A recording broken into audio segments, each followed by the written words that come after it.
بسم الله الرحمن الرحيم والنجم إذا هوى ما ضل صاحبكم وما غوى.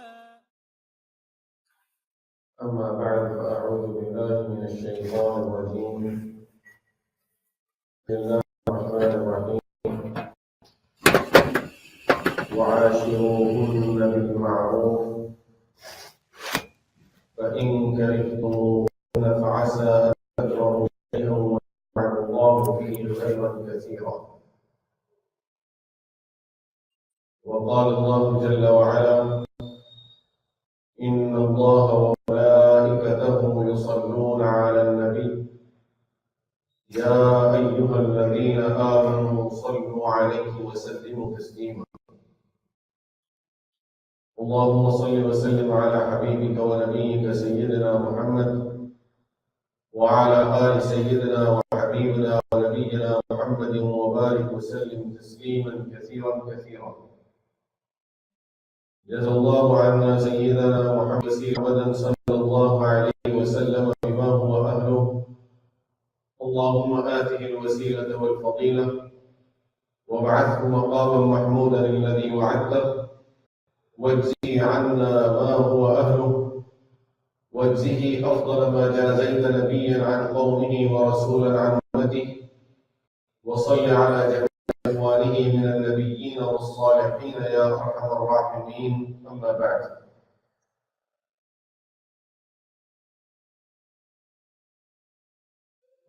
Very dear and respected brothers and sisters, my young brothers, ulama, scholars that are present in the gathering,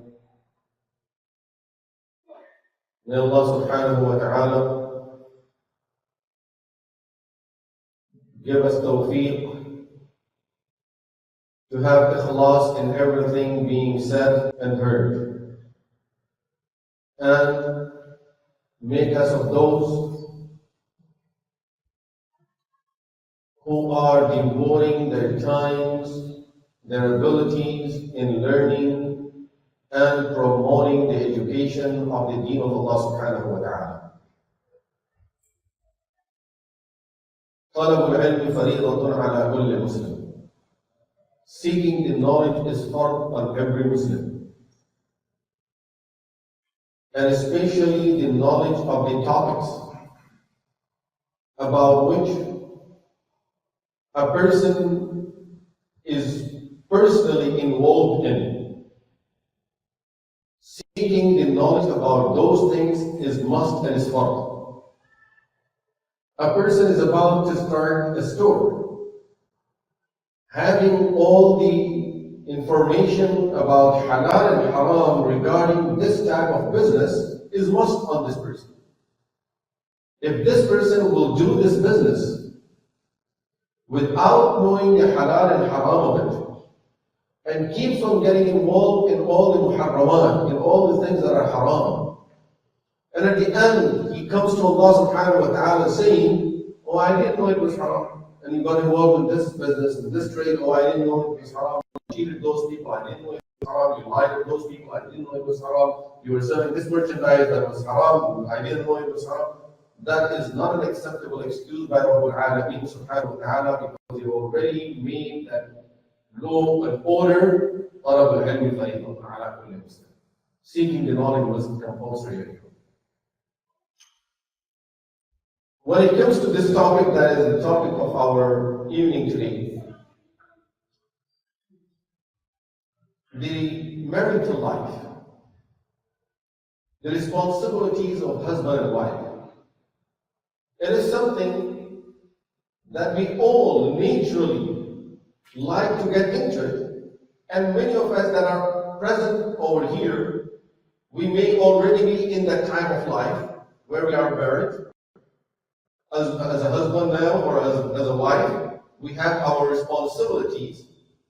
If a person does not fulfill his or her responsibilities, and at the end presents the excuse of, I didn't know that I have to do this, again, it goes against And this is one of the most important topics that we as Muslims are supposed to learn about. Marital life is the foundation of the peace in the world, not just within a family. Marital life is a foundation of the peace in the world.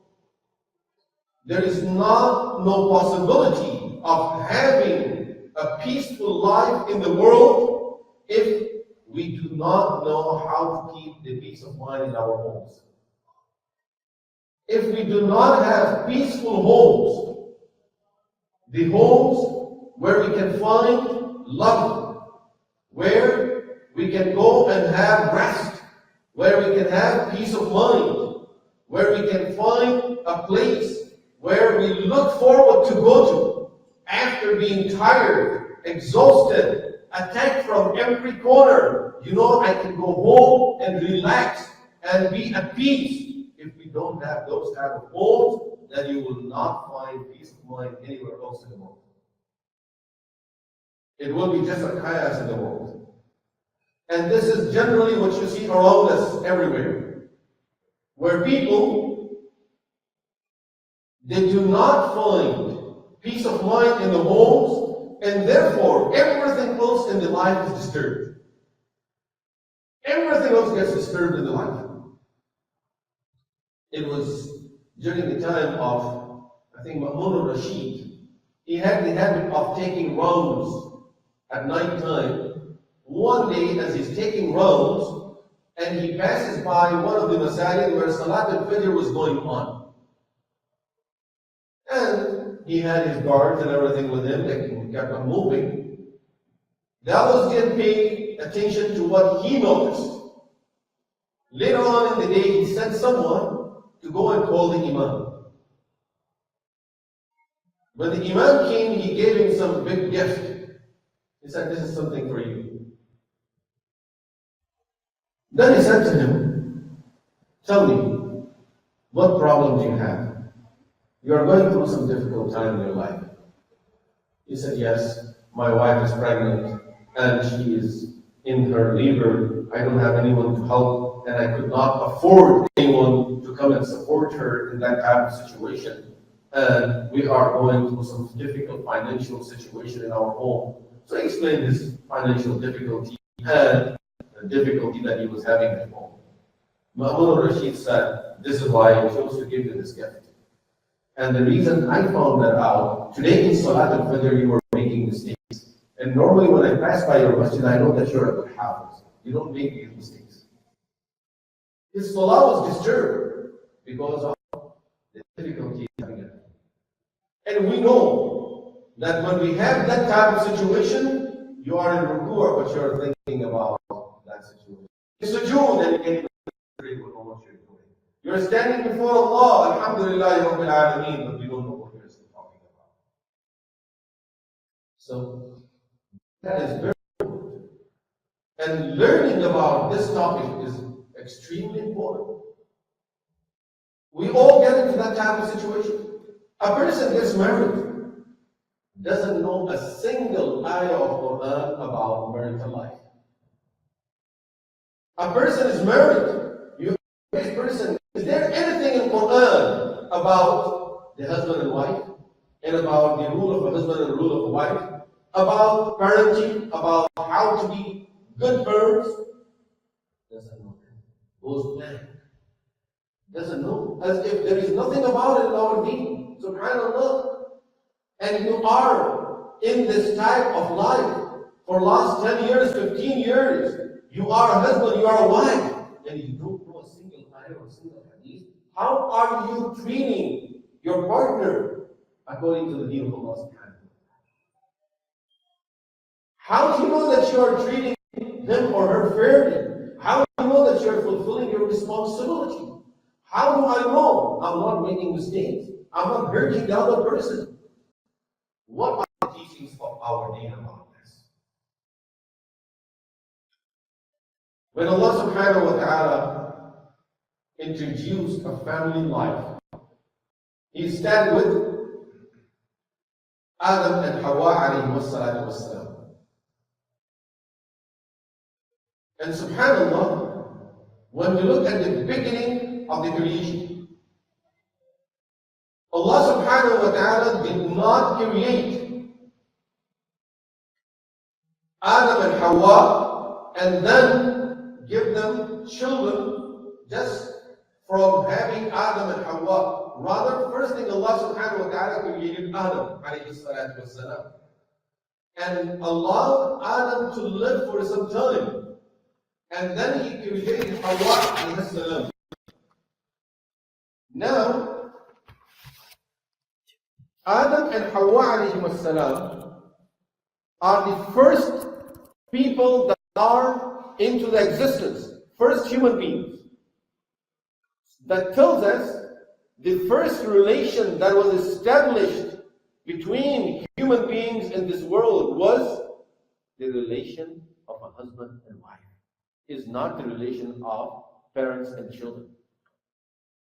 The first relation was husband and wife. The first relation is Adam and Hawa. That tells us the importance of having that life where a man needs a woman in his life, and a woman needs a husband in her life. This is Adam and Hawa. From there, they started having children. Children are the result of that first relation. Remember, we start with that relation. Our true life of responsibilities start from the time a person gets married. He gets serious about his responsibilities. I have to earn. I have to work. I have to get on my feet. I have to find a solid job. I have to find a home. And before that, parents have been telling him that, you live with us. Make sure you take part in the running of the house and cleaning at least. If you don't pitch in financially, at least do something in supporting this house. Doesn't want to take no responsibilities. Want to run around with friends, wasting time here and there, partying out. Doesn't have no time to do anything at the house. As soon as he gets married, now he says, I need my own home. But you never even clean your room here. Go and check your room right now. Your clothes are all over the room. There are wrappers everywhere in the room. Room is dirty. You don't take your garbage out. Your mother has to clean it. Now you want the whole house by yourself. You say, yeah, I can do it. This is when the person starts taking on responsibilities. And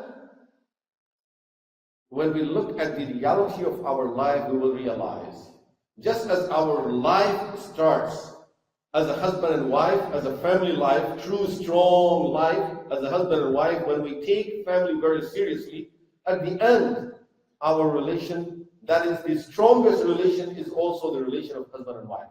Because you see those now who are in their 60s and 70s. In their 20s or 30s, they got married, it was just the husband and wife. They got children grown up, now they got their educations, they got married, they're all moved out. Who's left in the house now? The husband and the wife. This is where you started from, this is where you are at the end. And now, all the children are on their own. Difficult for children to stay with parents now. We can't handle it no more. We want to move out. Let husband and wife, let father and mother deal with themselves, with each other. But I can't be in this house. So at the end, again, we are just a husband.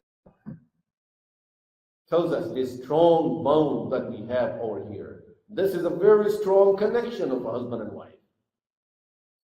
And in between that period, for those people who haven't learned the importance of this bond, the importance of this relation, they keep on fighting because of children, and they always threaten to break away because of children.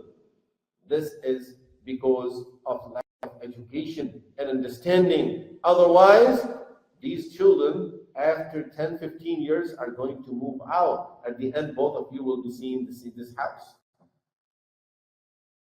You are not to fight because of those things. You are to strengthen your bond and strengthen your connection on how to take care of these situations, how to raise children together with a good and mutual understanding rather than fighting about it, because this fighting, if it will cause you a situation where you break or apart from each other, at the end, when children are gone away, now you just sit and wonder, why did I do all of that for? Because no one, even my daughter that I took divorce because of her, she doesn't want to stay with me. My son, because of whom I left my wife, doesn't want to stay with me. If there is a person that will stay with you, it's that bond that Allah has created as a husband and wife. And when Allah subhanahu wa ta'ala introduces this relation in Quran, the relation of husband and wife, what does he say? وَمِنْ آيَاتِهِ أَنْ خَلَقَ لَكُم مِّنْ أَنفُسِكُمْ أَزْوَاجًا لِتَسْكُنُوا إِلَيْهَا. It is of the signs of Allah, subhanallah, when He is mentioning the major signs of the existence and the greatness of Allah. One of those great signs of Allah in this universe is وَمِنْ آيَاتِهِ, out of His great signs that He is specifically mentioning in His book, in His Quran, when He's counting the major signs.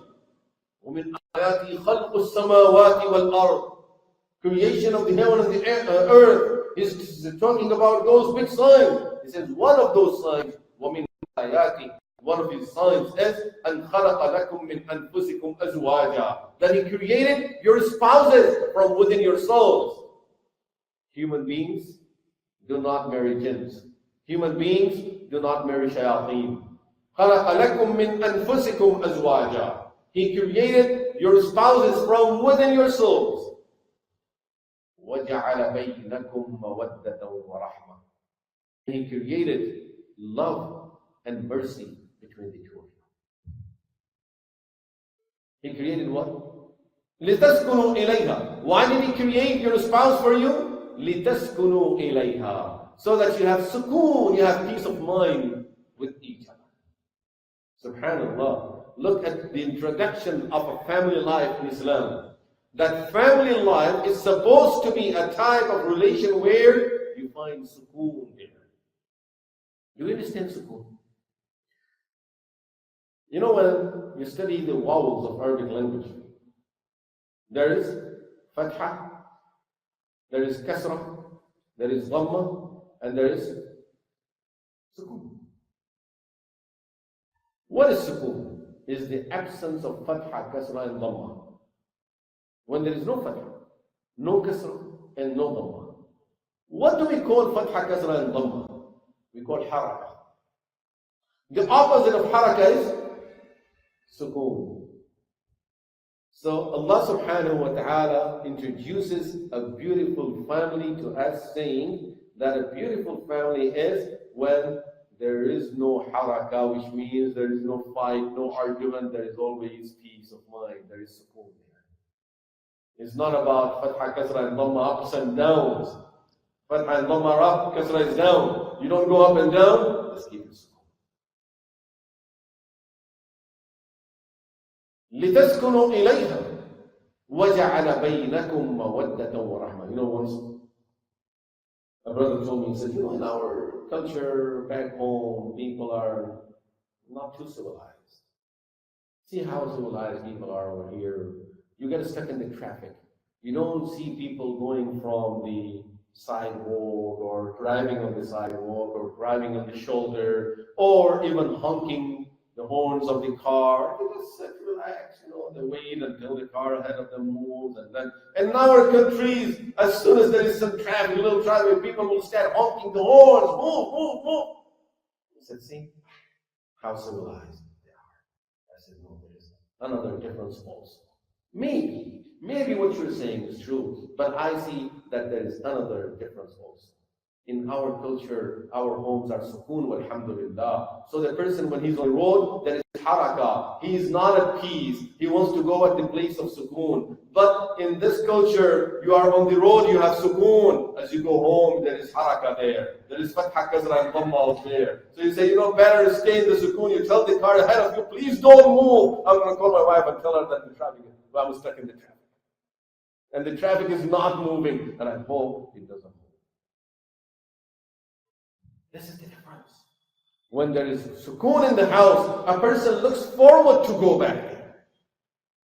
When there is no sukoon in the house, the person looks for ways to stay away from the house. A lot of times there is a complaint that he or she does not like to stay home. Make it a place of sukoon, and he and she will love to stay home. But when there is no sukoon over there, a person will find sukoon with friends, with co-workers, but doesn't find it at home. Of course he's going to try to find a way to stay. It's not to use it as an excuse, but I'm saying this is something where we need to consider our situation in our homes, how to make it a place of peace of mind. This is what Allah is saying in the Quran, that your homes should be the place where you get the peace of mind. A woman went to a Shaykh saying that, I have a major problem in my life. I got so many people involved and so much counseling, nothing helped. What's the problem? He says, every time husband comes home, within no time we start to a big fight and he beats me up. He gets physical also. Tell me something I can do. Shaykh, so give me something to read. So he said, yeah, I have a very, very strong dua for this. Inshallah, your husband will never touch you again. I have a strong dua for this. So he has water and he recites something. He blows it onto the water. He says, now, what I have blown into the water is very powerful dua. After this amal you perform, your husband will never touch you.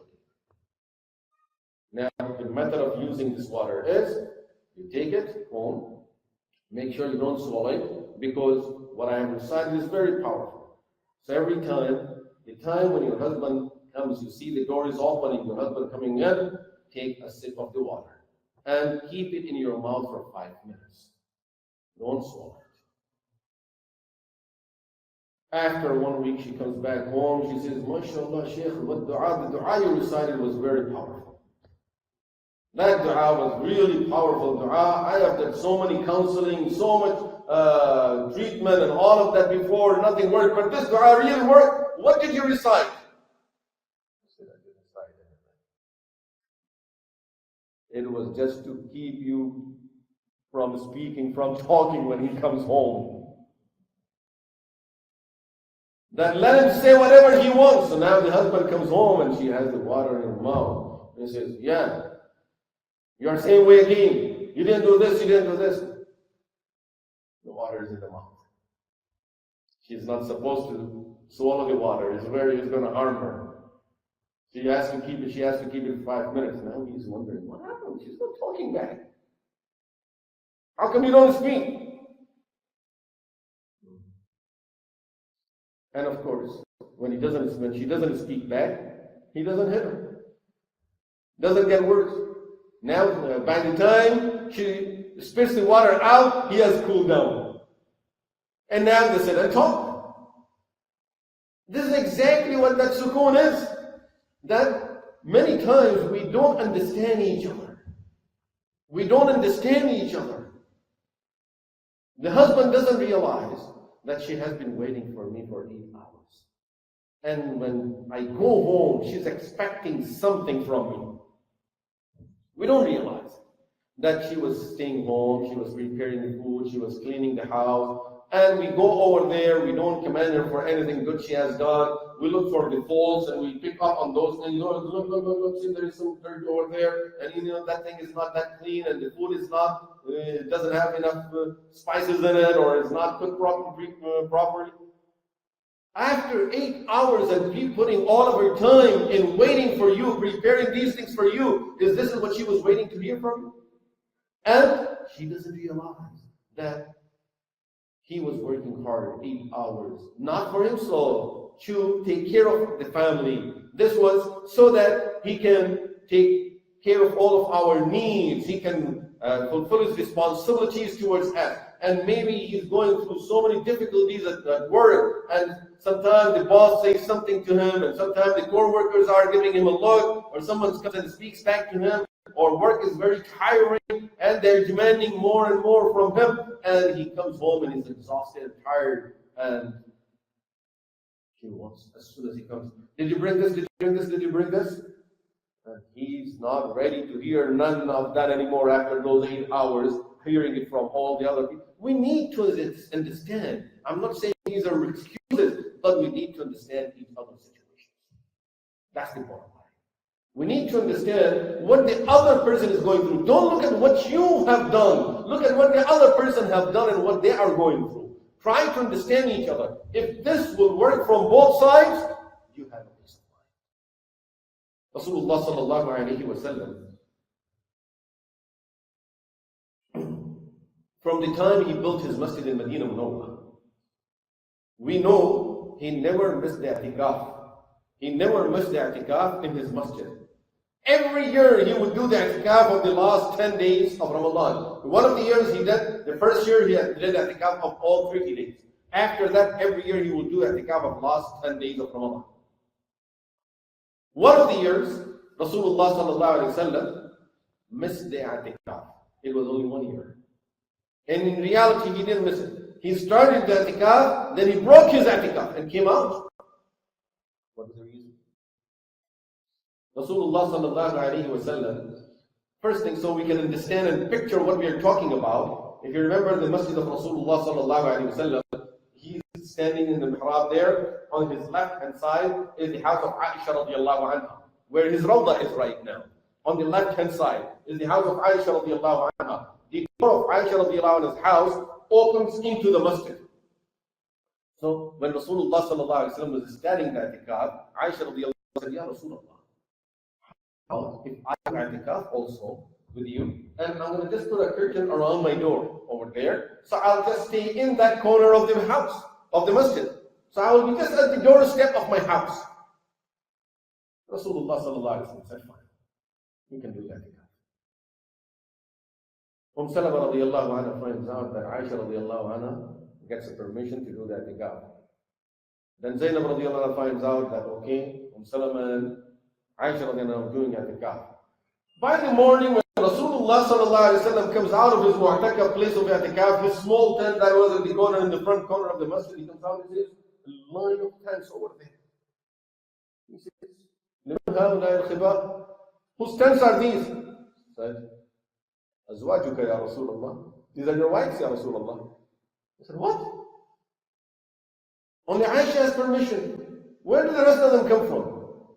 Now, Rasulullah sallallahu alayhi wa sallam, just think about it. What choices does he have? And put yourself into that situation. Very upset and angry. Go to one of them.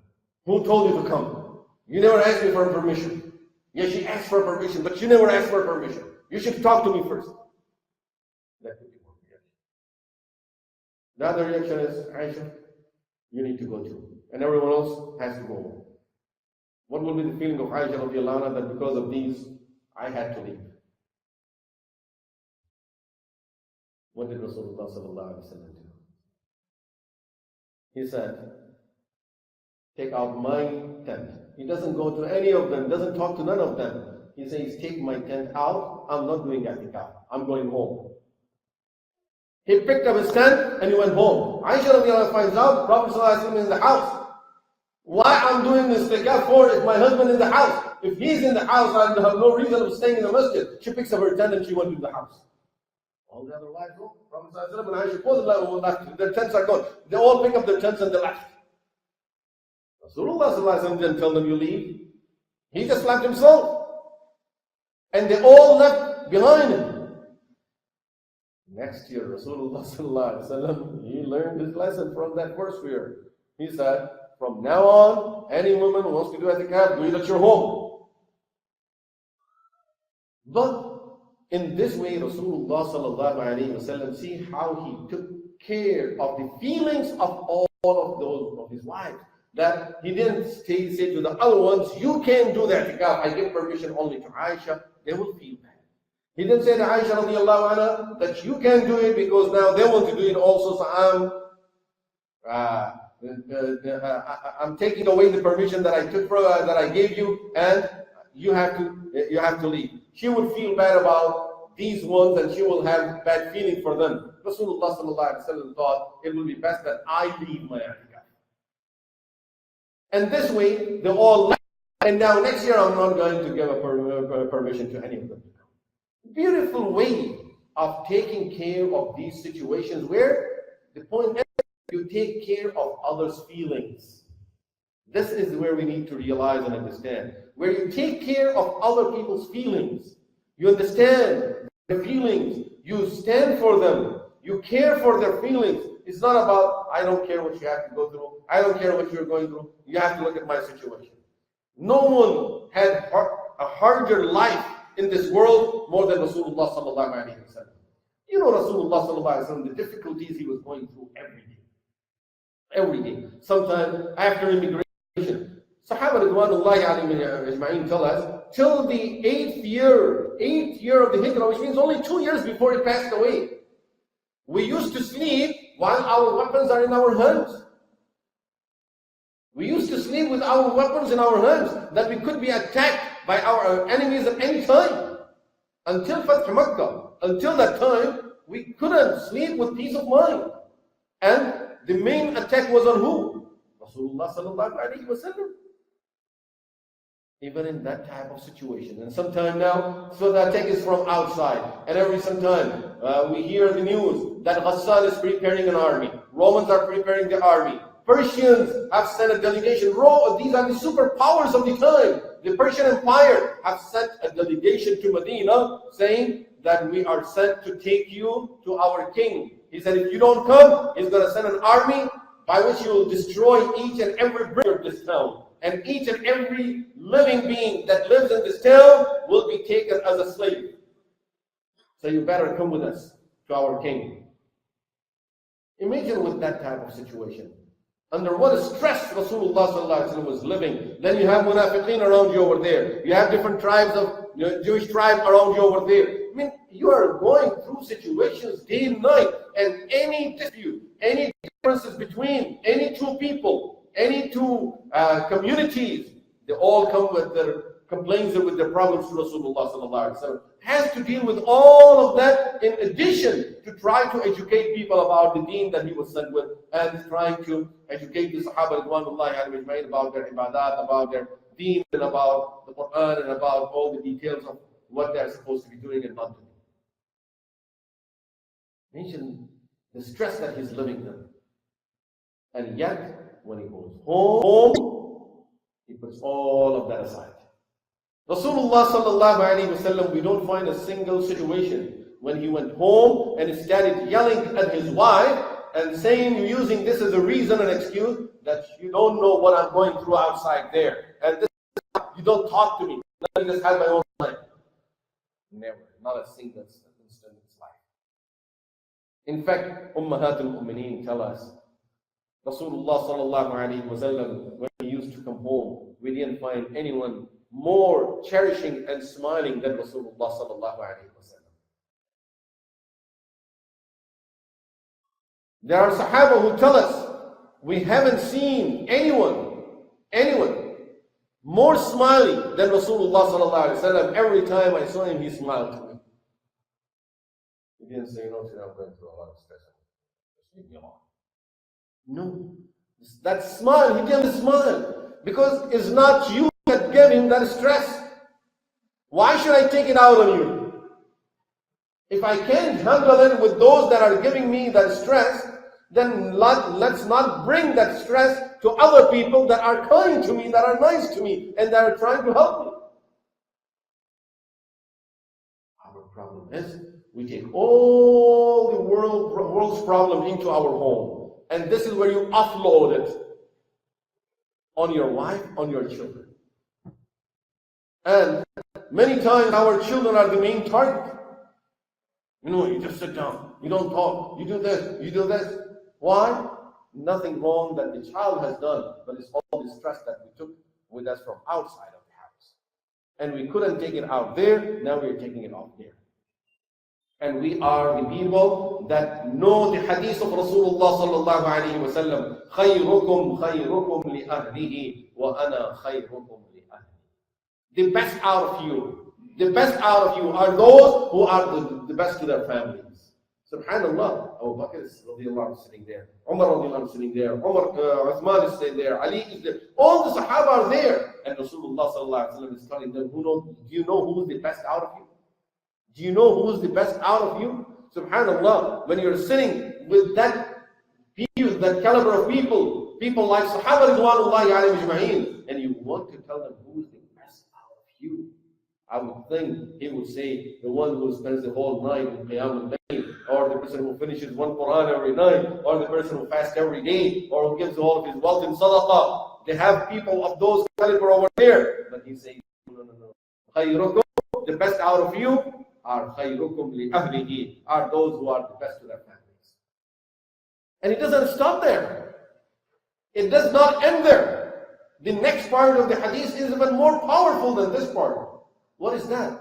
وَأَنَا خَيْرُكُمْ لِأَهْلِي. He presents a challenge now to them. I'm the best out of all of you to my family. Which means he's telling them, he's challenging them, find me one person out of all of you here who treats his wife better than I treat my wife.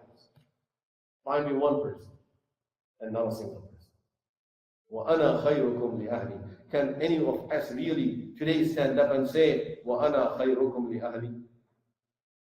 And our wife will support that claim while she's hearing, not while she's not hearing.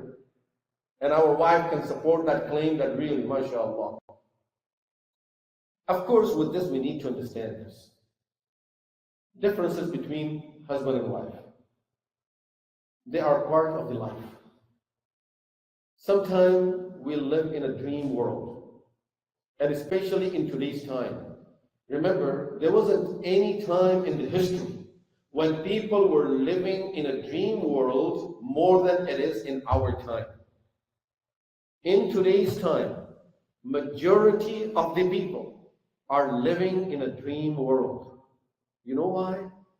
Because we got used to watching movies and seeing all the advertisements out there, the way it's being presented, that this couple, they are now at that they are in that country, now they're in Switzerland, then they're in Italy, they are on the mountains, they are on the hills, now they are in the oceans, now they are in the falls, now they're in the boat, and they're enjoying themselves. Show me one couple that is really living that way. It's just a dream world. Through that, they make us feel, when I get married, I'm going to get a wife, and this is what we will do. And then, after a month or two, you go home, and she says, you know what? Today you woke up late, and you didn't do this. What? I thought I'd come home, and then we are going to just have a nice dining table set up for me, and you will come, you'll take, you will allow me to take full of my own shoes off, you will come and take my shoes off, and we will sit together, and there will be candles. SubhanAllah. In all these, they used to have candles, then we just started having lights, and now we still like to have candles, and we have that nice environment where we enjoy our dinner. But what I'm seeing here is totally different world. See, reality is that's only a dream world. No one has that world. Inshallah in Jannah. Better than that. ما لا عين رأت ولا أذن سمعت ولا خطر على قلب بشر. We as men, we have to understand one thing. And a lot of times people really don't understand it. Why Allah talks about hur in Quran. And with so much description of the hur, it surprises people sometimes. Oh, why there is so much description of hur in Jannah? It's to tell you that don't dream that over here. One day you will get it over there. Don't lose it. Don't lose all of that because of the haram in this world. You are having it. But in this world, you have to live with the realities of this dunya. You have to live with the realities of this dunya. Allah pointed out this reality in Quran when He said, وَجَعَلَ بَيْنَكُمْ مَوَدَّةً وَرَحْمَةً. Pay attention now to the two words that Allah used. And He created love and rahmah, mercy between the two of you. Love and kindness, mercy between the two of you. In the initial days of marriage, there is love. In the dream world, you want to live with that love for the rest of your life. Allah subhanahu wa ta'ala says, remember, it's not just love. There is another part to it also. There has to be the part of rahmah, mercy. As we get older, a time comes when that love is out. You don't want that type of life anymore, loving words and loving environment, and I'm too old for that now. And I'm too busy for that now. So Allah subhanahu wa ta'ala says, if that love is not there anymore, don't forget the rahmah between the two. Don't forget the kindness. What normally happens with us is that when we lose the love, and it's natural, after some time, that's going to go down. You see, you have the temperature in the room, and the thermostat will show you the temperature. It goes up and it goes down. Same thing, this temperature is going to go up and down. It's not going to just stick there to one level. It will keep on changing. But when that temperature of the love moves up and down, and at the time when you see that don't have that feeling, Allah subhanahu wa ta'ala is telling us, make sure that rahmah is there, that you have mercy on each other, that this your partner of your life, they help you, she helped you, he helped you for the longest time of your life. She helped you in the difficulties. When everyone else closed their doors on you, she opened the door for you. She stood with you. She smiled to you. She fed you. She helped you. Now don't forget to have rahmah on her when she is in the situation of needing the rahmah. Have rahmah and mercy. Rasulullah sallallahu alayhi wa sallam, in a hadith which is in the Sahih, mentioned about a person who fed a thirsty dog. In one hadith he talked about a man, in another hadith he talked about a woman who fed a thirsty dog. And when he talked about the woman, Rasulullah sallallahu alayhi wa sallam said that this woman was a very bad woman. When she fed the thirsty dog, فَشَكَرَ اللَّهُ لَهَا فَغَفَرَ لَهَا. Allah appreciated. And look, if you remember the hadith, what does the hadith say? That when she saw that thirsty dog, she took her scarf off and she took her shoe off. She used the scarf as a rope for the shoe, and she tied the shoe with the scarf, and she puts it down in the well, filled the shoe with the water, and she gives that shoe to the dog so he can drink water from her shoe. When she offered that water to the dog, in what? In her shoe. فَشَكَرَ اللَّهُ لَهَا. Pay attention to the wordings of the hadith. Allah appreciated what she did for the dog. فَغَفَرَ لَهَا. And therefore, she was forgiven for all of her past, and she was guaranteed the Jannah. Subhanallah. For giving water to a thirsty dog in her shoe. How many times our wives have given us water in a clean glass? Not in her shoes. Gave you a good smile at a time when you were tired. When you were at a situation where you were down, you could not feel that you would do anything with your life. And that's the time when she supported you, she stood for you. Same thing from the other side. Just appreciating that one situation will stop you from saying anything bad to her and to them. This is appreciation that our deen is teaching us. وَجَعَلَ بَيْنَكُمْ مَوَدَّةً وَرَحْمَةً. He created love and mercy between the two of you. Deal each other with each other with love. And when you don't have that feeling of love, don't forget the rahmah. Especially in the old age. In the old age, they both are in need of rahmah from each other. He needs someone to support him to get up. She needs someone to support him to stand up. They both need rahmah. They both need mercy. And this is who they will be getting that rahmah from each other. Allah subhanahu wa ta'ala says, وَجَعَلَ بَيْنَكُمْ مَوَدَّةً وَرَحْمَةً. This is how we are supposed to be dealing with each other. Allah subhanahu wa ta'ala made this bone that we have, the bone of the husband and wife, made it the pillar of the structure of this world. This is the main pillar of the structure of the world. This is why Rasulullah sallallahu alayhi wa sallam discouraged us from having any type of arguments in our homes.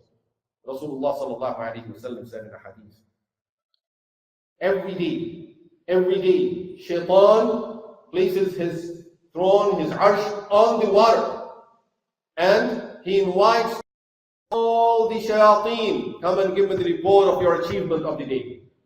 They all go there. They all go to this Iblis, their leader, and start giving their reports. Okay, line up. The whole line is there. Iblis is sitting on his arsh, on the water, and they keep on giving, I made a person miss a salah. Good, okay, go. I made a person eat haram. Okay, good. I made a person do this, do this, do this, do this. They come with all kinds of sins, minor and major sins.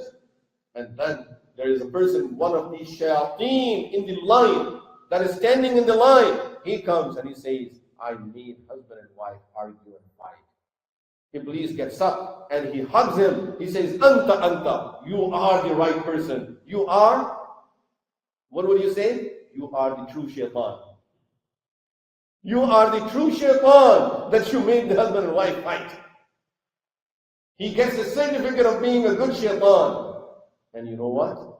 Have you seen that good shaitan in your life? There are so many around today. In today's day and age, there are so many of those shaitan, even in the form of a human being. As soon as they find out that there is some dispute going on in a family, husband and wife, right away they will come. We are here to support you. I heard that your husband is not treating you well. I heard he's did it. You better make a report of it. Call the police, at least make a report. At least get a lawyer and get his opinion about what you should do. These are the shayateen that if they will stand in their line, shaitan will stand up, and Iblis will stand up and hug them. Rather than saying, Ittaqillah, as Allah says, this is the Quran. When Zayd radiallahu anhu said, Ya Rasulullah, me and my wife, Zainab, are not getting along. Allah Rasulullah says to him, Amsik alayka zawjaka wattaqillah.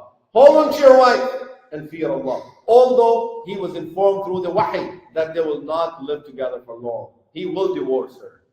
He will divorce her. And yet, Amsik alayka zawjaka wattaqillah. That's the part of the counseling. That's the part of helping. No. Hold your wife, hold on to your wife and fear Allah.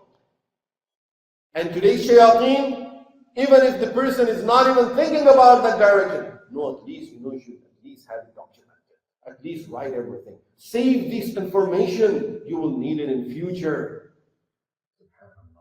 Teaching people how to fight. Teaching people how to break apart. Teaching people how to get a divorce. And after this man or this wife will get a divorce, all of those shayateen will disappear and will come. Now you deal with it your own. In fact, they will go back in many situations. In counseling, I have seen myself. After some time, they go out and start talking. Oh yeah, there was no need for her to take a divorce, and she still decided to get divorced. What type of woman she was? Subhanallah, you were the one who put her in that situation. Now you are not willing to stand for her, and after maybe sometime she will come back to you and she says, your husband is doing the same thing to you. Why don't you divorce? No. Because of my children, I can't. Didn't you care about her children? These are shayateen. These are the shayateen of the ends. I would say, for instance, in a family, is something that is bound to happen. When there are two people living in a house, they will have their own temper. They will have their own feelings. Each person is going to convey his feelings, his temper, his method of understanding, his opinion in different ways, in different methods. Sometimes you're upset, sometimes she's upset. We have to understand that this is part of the life. As I said, it's not a dream world where there is no time that any person is upset. and you always just hearing beautiful words, and every time you enter home, there are flowers showering on you, and then you smell so much fragrance. It's not going to happen. So Rasulullah sallallahu alaihi wasallam says to Aisha radiallahu anha, Aisha, I know when you are upset with me. Can you imagine? Aisha, I know when you are upset with me. In fact, this reminds me of another beautiful hadith.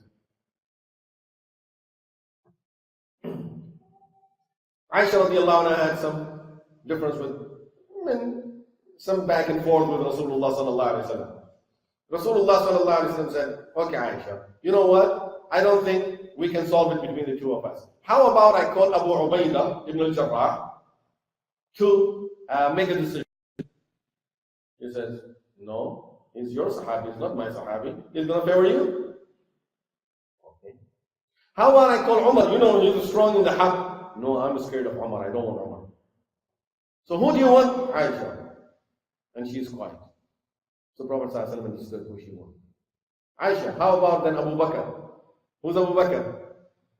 Her father. She said, okay, I'm ready. And Abu Bakr radiallahu anhu comes. Abu Bakr radiallahu anhu comes, and Rasulullah sallallahu alaihi wasallam tells him that, you know, this is what was going on between the two of us. And I said Abu Ubaidah and Umar, and finally she agreed that if whatever decision you make. So I agreed with her also. Okay, Abu Bakr, you make the decision. And Abu Bakr's eyes are turning red. His face is red. Why? Is he favoring his daughter? No. He's saying, how dare you argue with the Prophet ﷺ and you don't listen to him? And he is about to go and get her. And Rasulullah ﷺ came in between and said, no, Abu Bakr, this is not counseling. This is not the way of counseling. Okay, Abu Bakr, that's okay. We don't need anyone between us. I'm going to solve it with her, Abu Bakr. Don't worry, you can go. And then Abu Bakr radiallahu anhu left. Rasulullah sallallahu alaihi wasallam says to Aisha radiallahu anha, see how I saved you? And now the back are together. So imagine how he's treating his wife. So in this situation, Rasulullah sallallahu alaihi wasallam says, Aisha, I can tell when you are upset with me. Now imagine a person like us. You know, I'm the Shaykh and everyone respects me, and you are the only one who doesn't respect me. And you are upset with me, that will be a big sin on you.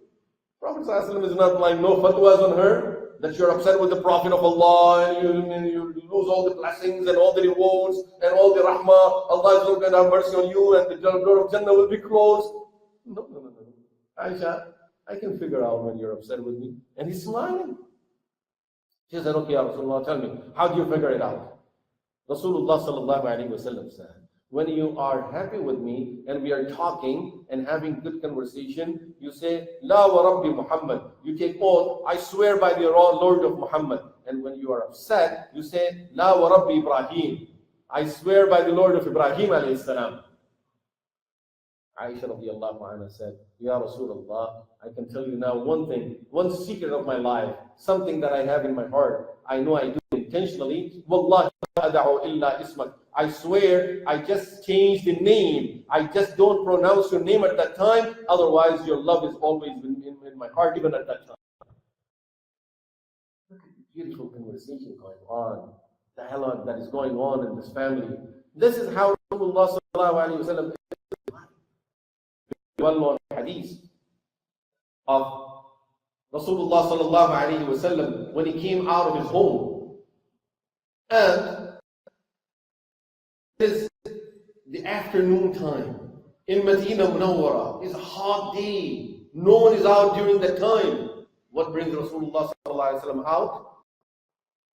He's standing out. Abu Bakr radiallahu anhu comes there. He says, Abu Bakr, why did you come out at this time of the day? It's too hot. I need to be at home. He said, Ya Rasulullah, I was very hungry. Didn't have anything to eat for days. So I said, I couldn't even rest. I said, let me go and see if I can find something to eat. But what brings you out, Ya Rasulullah? He said, the same thing that brought you out, brought me out too. I was also hungry. Didn't have anything to eat. And while standing there, Umar ibn Khattab radiallahu anhu arrives. I'm sure we heard this portion of the hadith. Umar radiallahu anhu arrives. What brings you, Umar? I was hungry, had nothing to eat for some days. And what about you and Abu Bakr? Rasulullah sallallahu alayhi wa sallam said the same thing, brought us also out. Let's go to a Sahabi whose name was Abu Haytham ibn Tayhan radiyallahu anhu. Normally when we talk about this hadith, we stop at this portion. And we say three greatest people in the world at that time are standing in the heat of Medina Munawwara hungry.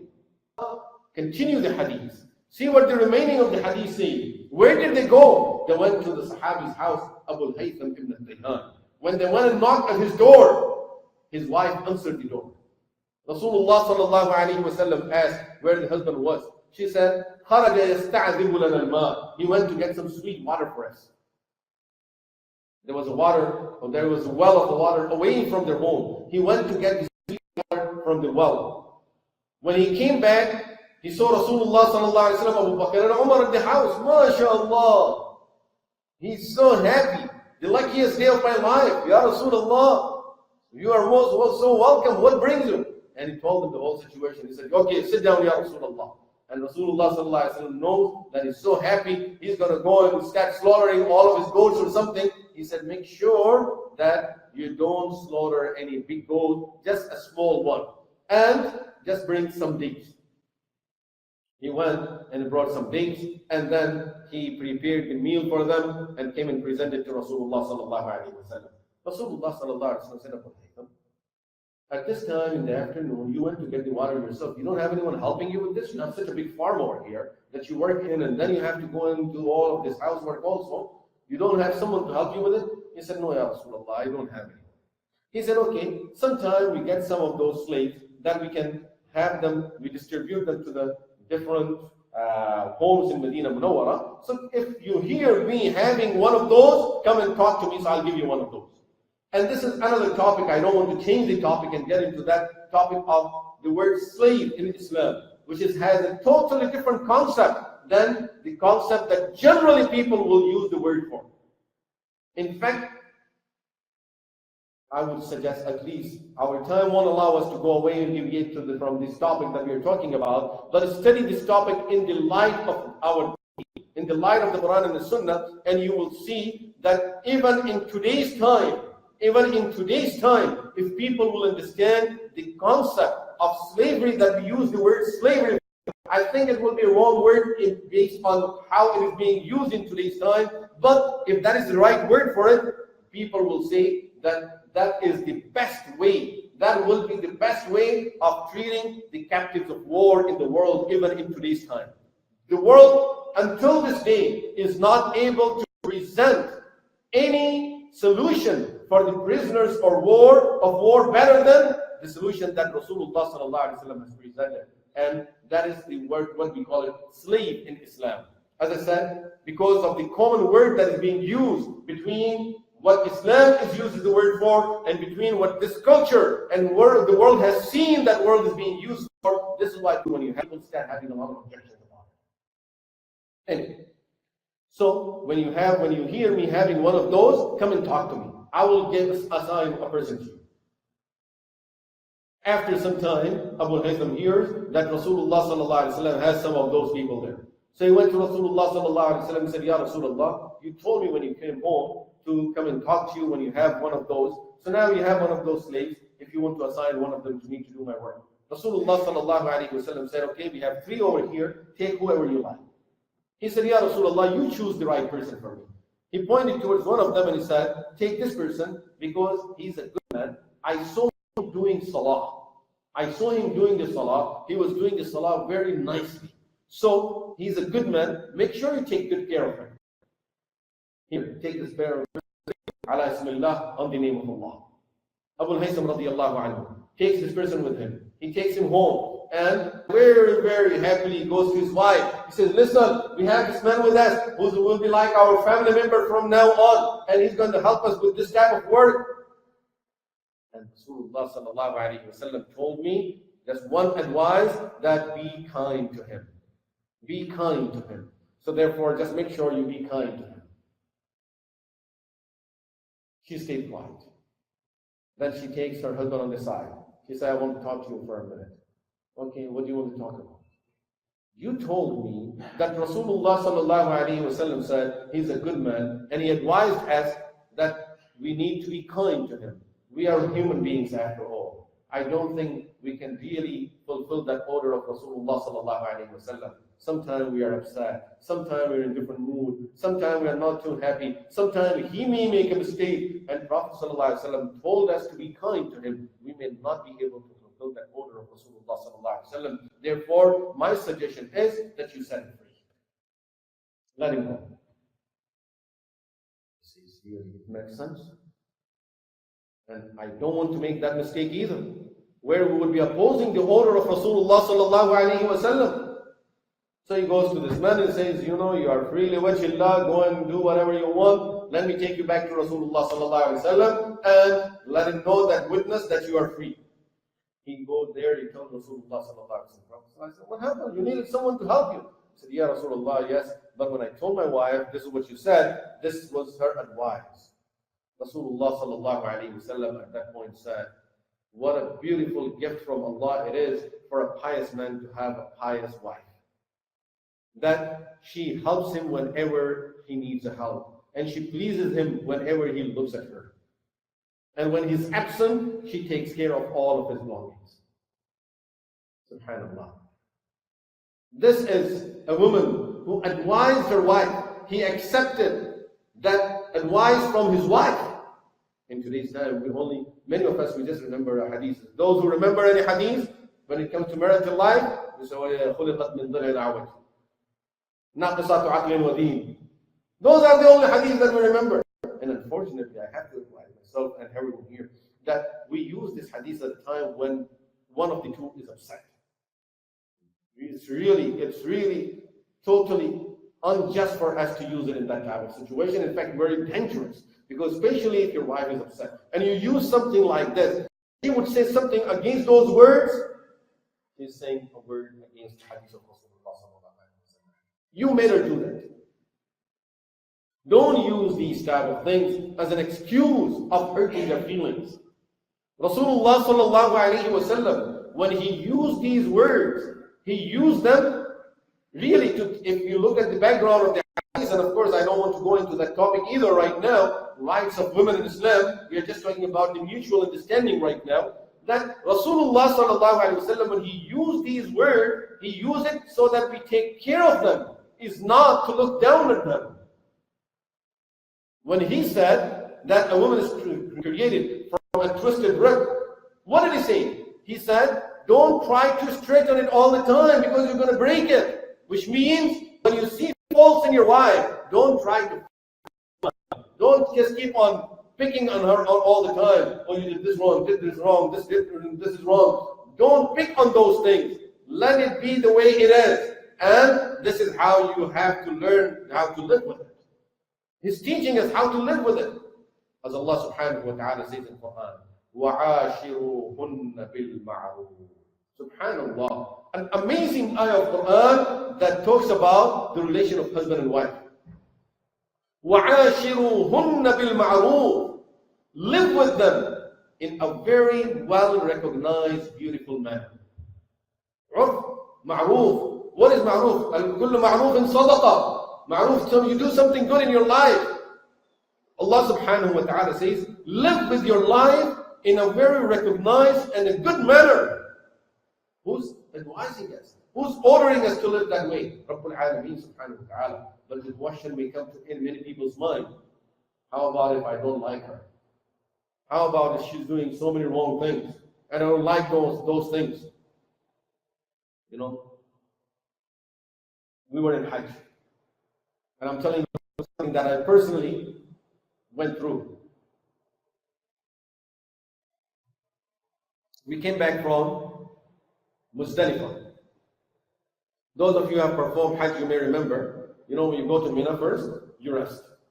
5 prayers in Mina, and then comes the real time of the Hajj, when you really get exhausted, tired, and that's the period when you see people fight and argue anyway. So you go to Arafah. That's now in the afternoon from Zuhr till Maghrib, you have to be standing making dua, or even if you sit and lay down, at least that's the time of ibadah. Then from there, without even resting, you go to Muzdalifah, you spend the night over there. Next day you come, you have to do the Rami, then you come to your tent. So by the time you come to the tent, you are just ready to fall on your bed and have some rest. You are exhausted, tired. You don't, I am not in the mood of getting into any type of conversation or anything else.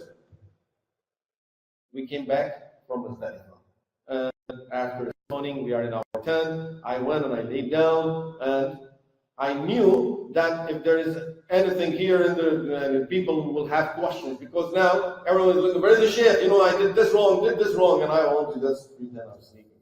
So I take my sheet on my head, and my eyes are closed, and I hear a big noise on the side of the tent. I said, now there is something is going on.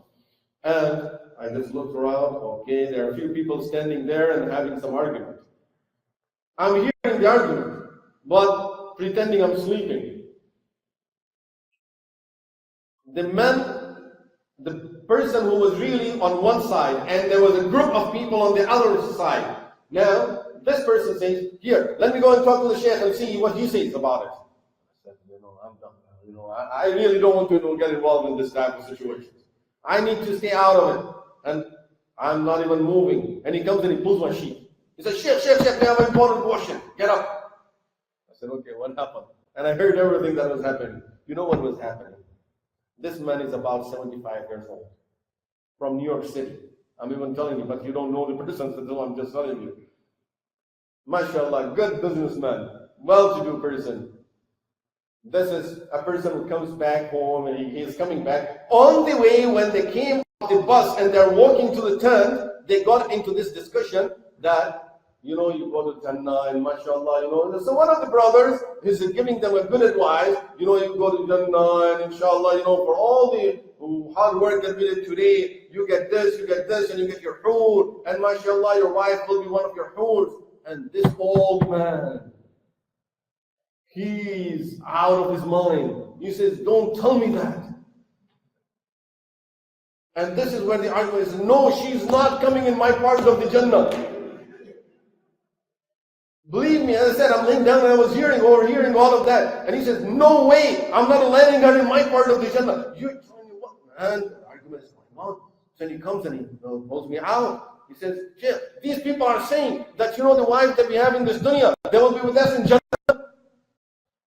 You want to tell him, I have to tell him the truth. So I said, yes. But remember, it won't be with this type of behavior that we have in this world. And I'm trying to give him the explanation and all of that. And he's an old man, 75 years old. He's not in the mood of hearing it. He says, do you think I did all of this just to get her back?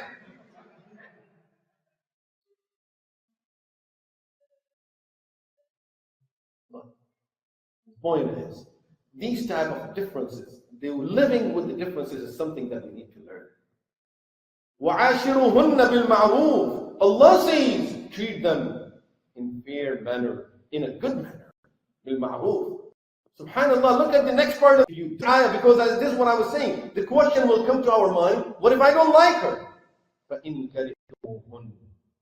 If you dislike your wife, فَعَسَىٰ أَن تَكْرَهُوا شَيْئًا وَيَجْعَلَ اللَّهُ فِيهِ خَيْرًا كَثِيرًا. You may be disliking something in which Allah has placed a lot of khayr. What? A lot of khayr in your wife, even in the wife that you don't like. Imagine if it is a wife that you like. Allah subhanahu wa ta'ala says, وَيَجْعَلَ اللَّهُ فِيهِ خَيْرًا كَثِيرًا. Allah will put a lot of khayr. What could be better than this to say that our women are khayr for us, are a blessing for us? It's a source of khayr. It's in every case, it's a source of khayr. وَيَجْعَلَ اللَّهُ فِيهِ خَيْرًا كَثِيرًا. Not just khayr, خَيْرًا كَثِيرًا. Allah will put a lot of khayr. Just عَاشِرُهُنَّ بِالْمَعْرُوفِ. Treat them in a fair manner, in a good way, and in the best way you can. Rasulullah sallallahu alayhi wa sallam sitting with the Sahaba ridwanullahi alayhim ajma'in in his masjid. Sahaba surrounding Rasulullah sallallahu alayhi wa sallam. Amr ibn al-As radiallahu anhu says that day, the way Rasulullah sallallahu alayhi wa sallam treated me, I felt that he loves me more than anyone else in the world. And this is how Rasulullah sallallahu alayhi wa sallam was. Very soft, very kind. And he used to treat everyone in a very loving manner. So, every person used to feel in his gathering that he really likes me. So Amr ibn al-As radiallahu anhu says, one day, the way Prophet sallallahu alayhi wa sallam kept on looking at me, smiling to me, the way he shook my hand and everything, I thought that there is no one that he loves more than he loves me. So now he wants, and he's sure about it, the way he was treated. So he wants everyone else to know that also. So in public, in the gathering, he asked Rasulullah sallallahu alaihi wasallam, Ya Rasulullah, ayyun nasi ahabbu ilayk? Who do you love the most, Ya Rasulullah? To his surprise, Rasulullah sallallahu alaihi wasallam says, Aisha. I love Aisha the most. Can an imam dare today to sit in public and be asked, who do you love the most, and say, I love my wife? People will say, you know what? You're a slave of your woman. And if your parents will hear you, oh, I love my wife the most, that's it, you're done. And your in-laws, and then come the other relatives. Did you really say this? Do you mean it? Rasulullah sallallahu alayhi wa sallam says it in public. Aisha. So that Amr ibn al-As said, I didn't get what I wanted from there. So I said, no, Ya Rasulullah, وَمِنَ الرِّجَالِ, you still have a hope. He says, no, I'm asking about men, Ya Rasulullah. Out of men, who do you like the most? He said, Abuha, her father. He doesn't say Abu Bakr. What did he say? Her father. And today you tell people, I really love my father-in-law. I love my father-in-law. And you see what happens to you. People will tell you, you know, you're out of our family. You don't know what you're doing. Oh, you got married in that family, now you become a slave of a family. People say this to their daughters. You know, the mothers advise their daughters. Yeah, be kind to your mother-in-law, but don't get too close to her. Don't let her use you. Don't let her manipulate you. Oh yeah, you took too much in her favor, you know, you better stop talking in my favor. I'm your mother, not her. We advise our children not to be kind to their in-laws. And here Rasulullah sallallahu alaihi wasallam says, Abuha, I love her father the most. Rasulullah sallallahu alaihi wasallam, he's traveling with Sahaba ridwanullahi alaihim ajma'in. And he says to Sahaba, move forward, move forward. Leave me alone behind. So he's alone with his wife, Aisha radiallahu anha. He says to Aisha radiallahu anha, do you want to race? Okay, Ya Rasulullah, let's go. So we're going to race from here to there. And they set us a point where they're going to race up to. The Prophet of Allah is racing with his wife. Imagine the Imam, someday you see the Imam is running and his wife is next to him and she's running. Next day, explanation called to the Imam and fired. What? You were running with your wife out there. And not accept Rasulullah sallallahu alaihi wasallam, he was running with his wife. Aisha radiallahu anha says, that day, I beat him. After many years, again we were on a journey. Rasulullah sallallahu alaihi wasallam said, Aisha, you want to race again? I said, okay, let's go ahead. Sure, let's go. And this time when we raced, Rasulullah sallallahu alaihi wasallam beat me. He said to me, Aisha, هذه بتلك. This one makes up for that now. Beat me last time, I beat you this time. We don't know. Maybe even the one that was last time, he intentionally let her beat him. So that make her feel good. You do it with the children too. Okay, let's play, and you let them win. But this is the behavior that he's, the type of life that he's living with his family. That, subhanAllah, there is always a good conversation going on. There is a good environment in the house. Aisha radiallahu anha says, Rasulullah sallallahu alaihi wasallam will be sitting with me and we will be eating. And I'm menstruating. Even during that time, if I'm eating a meat, Rasulullah sallallahu alaihi wasallam will take it from me and he will eat it from the same place where I was eating from. And I will be drinking water. He will take the cup from me and he will drink from the same place where I was drinking from. To show his love. That is not, I hate you. I like you only during certain days and I don't like you other days. No. Even in this situation, I'm here. And he shows that concern, that love, that closeness.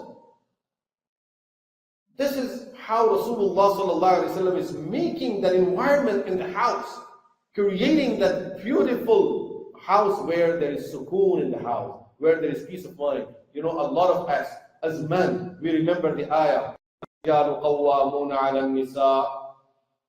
we read it. And then we explain it according to our understanding. What does it mean? What does the word qawwam mean? A person who's in charge, isn't it? A person who's in charge.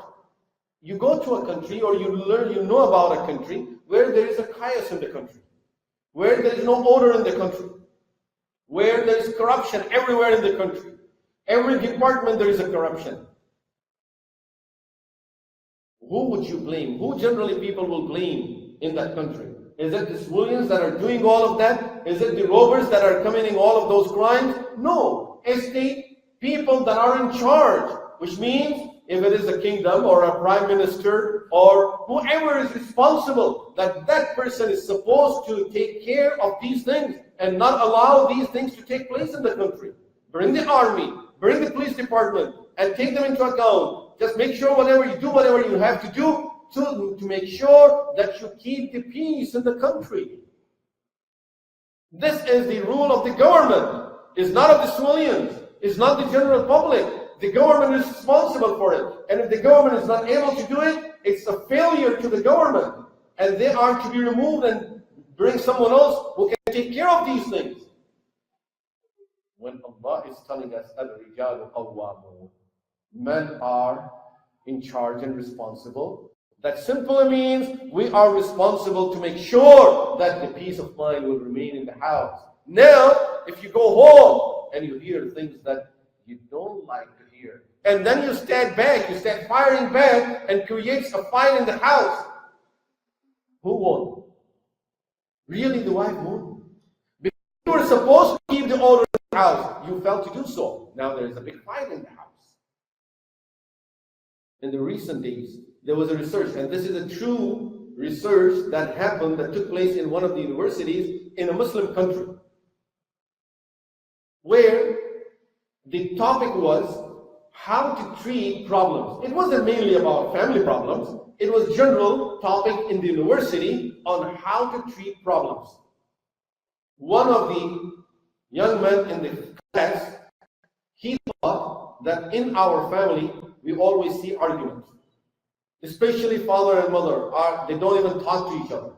They just live under the same roof, but they don't like to even see each other's face. Every day we, brothers and sisters, we keep on hearing arguments.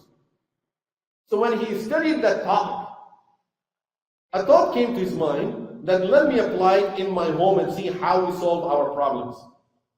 So he talked to his sister, who was also had grown up, young lady. So they both started having that discussion, and he started talking to his sister and educating her of what he learned in the class about solving problems. And finally, both the brother and sister came to a decision based on what they had studied, that our father comes with a lot of load of work at home and under a lot of pressure, under a lot of stress. And mother, with all the work that she has to do in our house, she has to do all of our work, and we are not helping her in any way. So she is also going under a lot of stress. So both the brother and the sister agreed that the brother will take care of 4 responsibilities of his father, and the sister will take care of 4 responsibilities of her mother. So she said, okay, I will take care of the cleaning of the kitchen, of the dishes, of cleaning, vacuuming the house. And she counts 4 responsibilities. And he counted 4 of his responsibilities that he's going to take it off his father. So he says, in 1 month time, we saw the arguments went much down in our home. We realized that this is really helping us, keeping the stress down from both of them and helping both of them to take care of the remaining things while we are helping them with these 4 responsibilities. After that, we thought we'll go to the second level. And both the brother and sister, they started studying this further and came to a conclusion: we will tell our parents, go out for a week. We will take care of all our siblings. We will take care of them. You just go and relax. Go somewhere where you don't have any of this pressure, and they won't listen. So now they made a plan. If parents will say, no, how about our siblings, and how about you people, you can't do all of this. So they prepared answers for all of those things. Finally, long story short, they were able to convince their parents to go out and live some days of stress, out of the stress of this house, and we will take care of all of these things during this 1 week. He says by the time they came back, we saw a big smile on their faces. And they walked in together. And they are sitting together. They are really happy. They are eating with us. They both are sitting and having humor, jokes with us. And then he says, my father, after the meal, he got up and he hugged me and he said, son, may God reward you and bless you. Because I thought I'm working hard to get you married and to give you a happy life. But I see that you really feel, you made me feel that now I got married. And you gave me a happy life rather than I'm giving you a happy life. This is a home where we all are taking care of each other. Really, this is what we need. That we all need to understand each other. We need to understand what other people are going through. Help each other. This is what the family is all about. Hold each other's hands. And don't push people further away. Don't push people further away. It's not going to help them. A person is slipping and you push the person, he's going to fall down for sure. This is the time when you need to hold this person's hand. This is the time when you need to tell this person, don't worry about it. We will be there. Allah will help you. We will pray for you. We are going to support you. Hold these people's hand at that time. This is when they really need our help. May Allah subhanahu wa ta'ala give us those peaceful homes. May Allah subhanahu wa ta'ala allow us to have that peaceful life in our homes, where we can see that every person in the house is having sukoon in the house. You know, in even the house in the Arabic language, when Allah talks about a house, وَاللَّهُ جَعَلَ لَكُم مِّن بُيُوتِكُمْ سَكَنًا. Your houses are place of sukoon, and your spouses are a source of sukoon. Subhanallah, what a beautiful families are those. Where your house is a place of sukoon. Rasulullah sallallahu alaihi wasallam, if you remember, in the early days in Makkah Mukarramah, when he was being troubled from all around, and he walks out, he's trying to give da'wah to the people. He cursed. Early days of Islam, he's being pushed, he's being cursed at. People are even throwing trash on him. There's situations where people came and even spit on his face, wal-iyadhu billah. At the end, Rasulullah sallallahu alaihi wasallam comes to Khadija radiallahu anha, very fine. Well, as soon as he comes home, he is relaxed. And he forgets all of those problems that he was going through, because the way she is supporting him and she is helping him in the house. This is what we need. We need this type of environment in our homes. Our children could be doing wrong. Come and hold their hands. Don't push them further. Oh, you did this, you can't be my son. Never say that. Oh, you can't be my son if you do this. You know where that come from? Many times the feeling is, I'm just like an angel. I'm like an angel. My son is behaving like a shaitan. And how could a shaitan live in the house of an angel? We don't realize that I'm not an angel. And in reality, he's not a shaitan. We both are somewhere in between. And we need to help. We need to stand for each other. We need to support them, especially when you see our children, they are slipping, they are going off the track. That's the time when you sit, you talk, you try to open up with them. Let them open up with you. Let them talk to you. Let them express their feelings to you. Let them have someone that they know that will listen to me, will understand me, will stand for me, will support me. He's not someone who will just curse at me, who will close his doors on me, someone who will look down at me. There has to be that environment within our family. May Allah subhanahu wa ta'ala give us that beautiful environment of our home. May Allah create that love and rahmah in our families, that we all as a family live with love and rahmah. And we treat each other with love and rahmah, so that we receive the love and rahmah from Rabbul Alameen subhanahu wa ta'ala. الله تعالى على خير خلقه سيدنا وحبيبنا ونبينا محمد وعلى آله وصحبه أجمعين والحمد لله رب العالمين آمين يا رب العالمين. مولاي صل وسلم دائما